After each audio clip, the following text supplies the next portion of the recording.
Hi guys, this is Maida, the North Florida gardener. Welcome to my channel. So in the last video, I promised you two things. I promised you, I think, a video on propagating and one on planting. I'm not quite ready with the planting yet. You know, the semester started, I'm teaching at UF, and it's been a little crazy. So I do have some ideas of things I want to do, and I will definitely do that next. But I wanted to go over propagating, at least the way I've done it, and it has worked. So last year, especially with the fire spike, somebody gave me a lot of cuttings of fire spike, and I was able to propagate those, and they became plants. And one of them, it was kind of small, and it even flowered. So I have them planted in ground now, and I'll show you in a minute, but I will show you how I do it.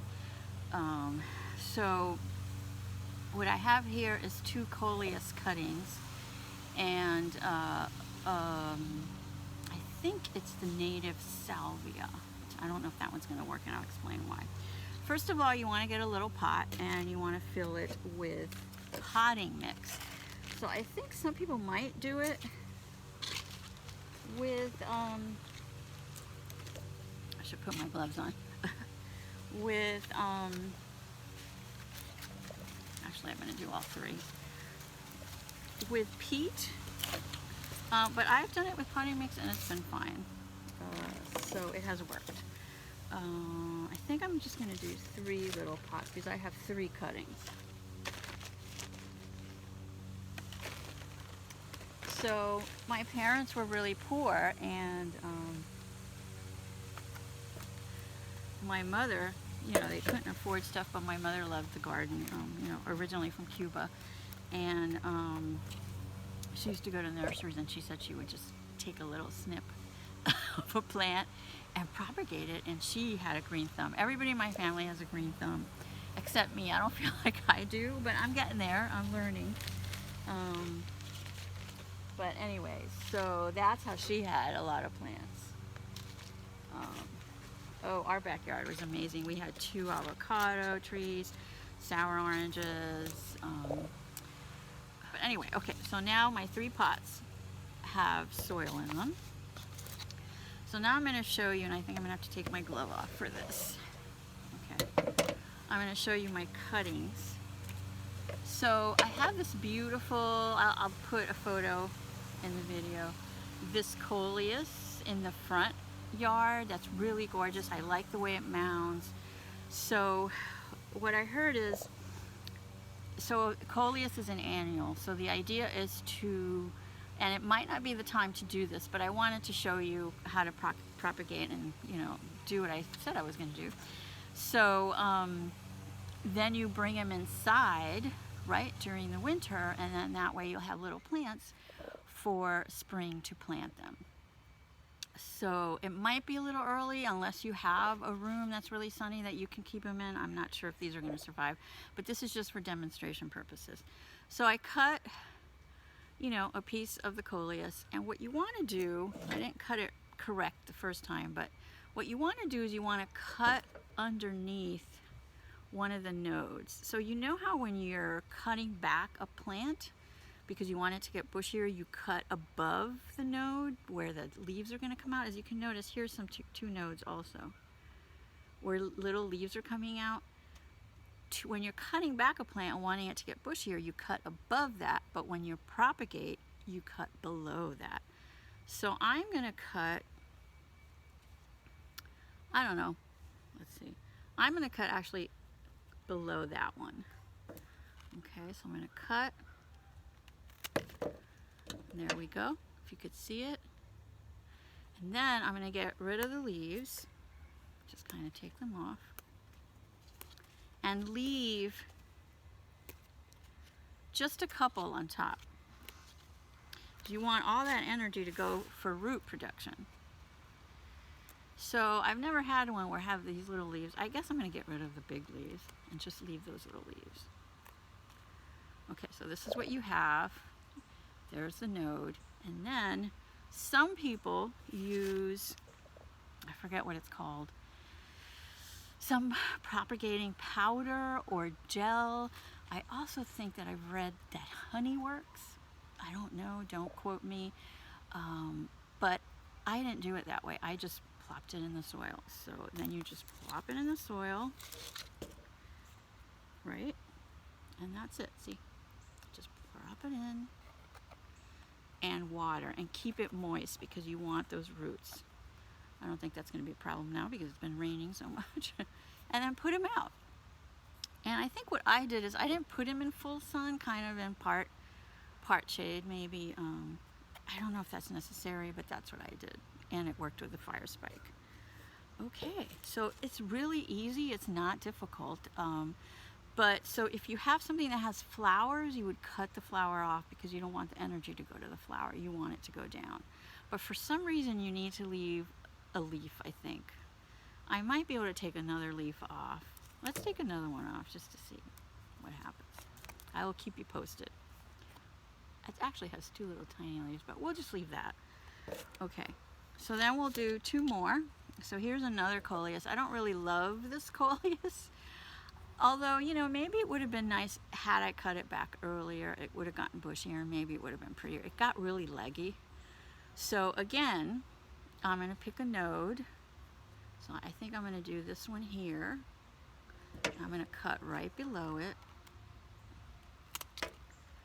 Right? And then take off the leaves, any growth.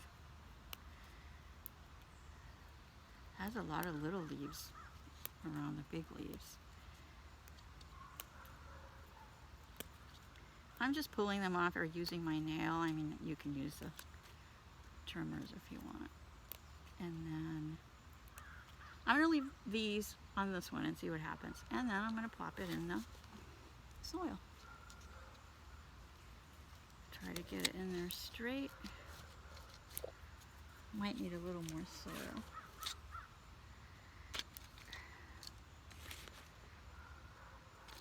Oh, I guess I'm just going to get dirty. There we go.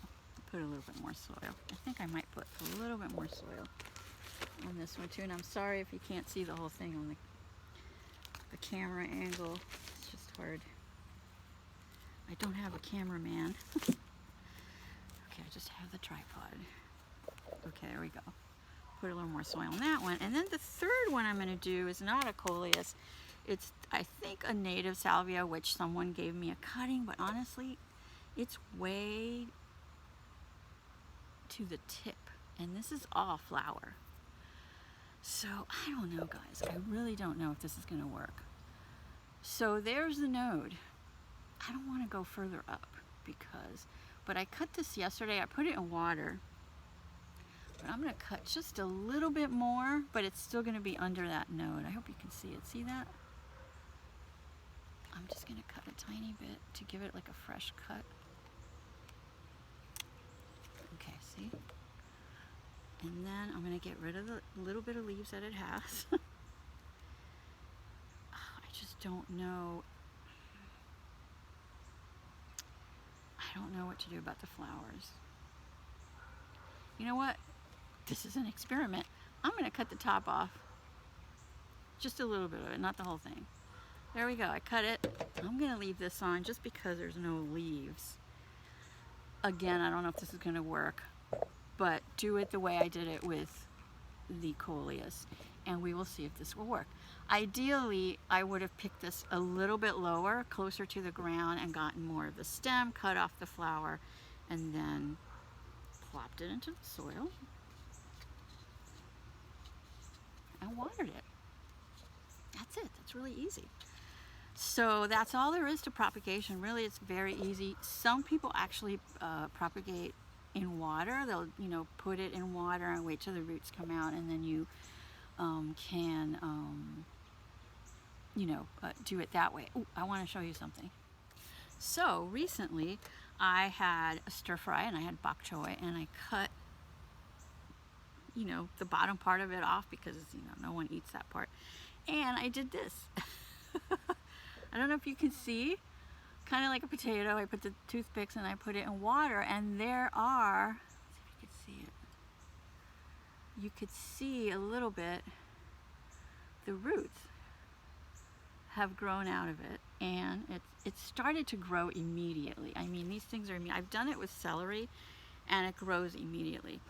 Now, technically, you should be able to put that in the ground and it'll grow, but I don't think it's the season. It's more of a cooler weather, kind of like a fall crop, so it probably would not survive. And honestly, I just did it because I like to have it in the kitchen in my windowsill, and it just makes me happy to see it grow. I mean, you know, it never grows on the windowsill, and never, at least for me, it hasn't grown to full size to be able to use it. The celery, after a while, it kind of just started dying. You know, it got pretty tall, I would say maybe 5 inches, but then it started to die.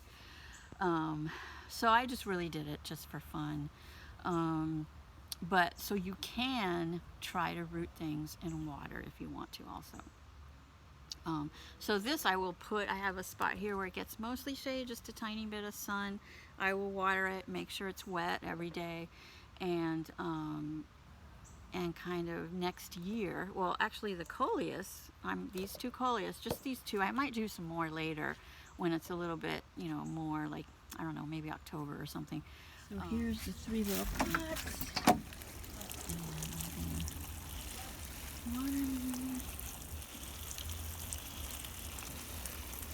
This is actually rainwater, which is great. So rainwater has nitrogen.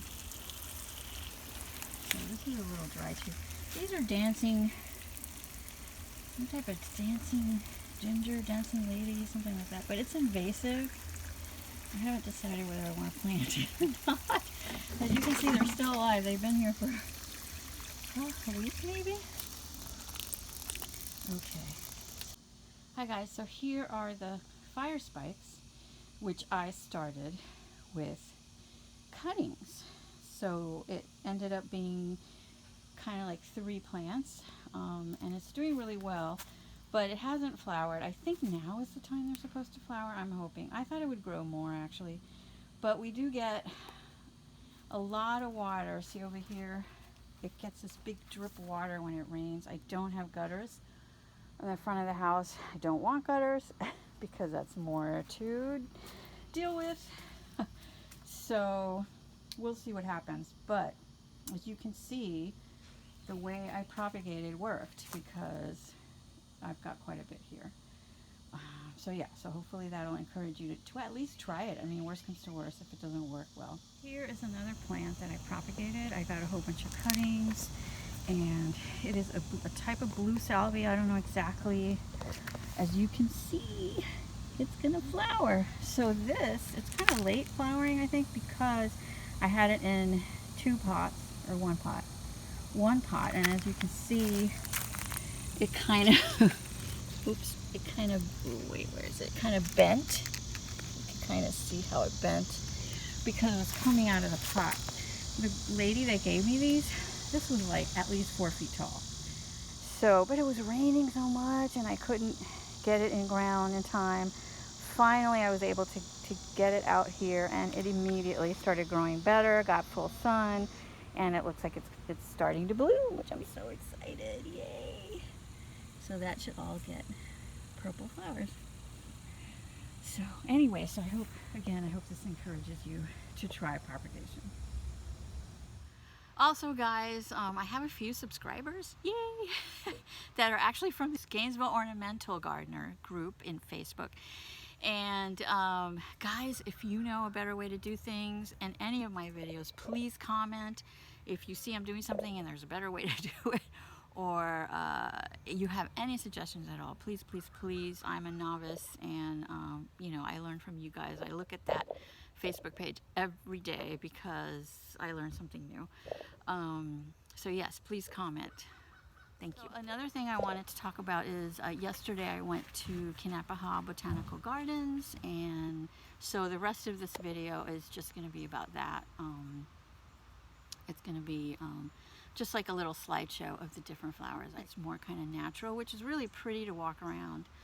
So I got an annual pass, and I would highly recommend it if you live in this area. get the annual pass. It's $10 to get in, and the annual pass is $40. So as long as I go each season, I've already got my money's worth, and that's what I'm going to try to do to get some ideas of, you know, what blooms when and what works and what doesn't work. Most of the plants that I saw, I kind of knew what they were. There were a few that I had no idea. But it kind of helps to see what, especially in that type of setting, what, you know, what grows in this, you know, in Gainesville, in sandy soil and humidity, high heat, and lots of rain. We have so many bad conditions and lots of bugs. So I don't think I have any updates. So I hope this video was helpful and you see how easy it is to propagate. And my advice would be to don't get just one, you know, get like at least, I don't know, 3 to 5 cuttings if you can, just in case, you know, it doesn't take. So if this doesn't take, I'm not going to have another one to. So I would definitely get at least 3, if not more, and depending on who's giving them to you. Hopefully they'll be willing. With the fire spike, I got a whole bunch. And actually I had a bigger pot, and I put 4 in each pot. I had 3 pots with 4, and they all did pretty well, and I have them planted in ground, which I will add that in the video. Okay, so I'm sorry I haven't posted in a few weeks, probably 3 weeks maybe. I'm gonna try to do at least one a month, maybe one every 2 weeks. The next one is gonna be planning, I promise. And because I'll be planning, you know, what am I gonna do next year? Okay guys, have a good weekend, and I'll see you in the next video. Bye-bye.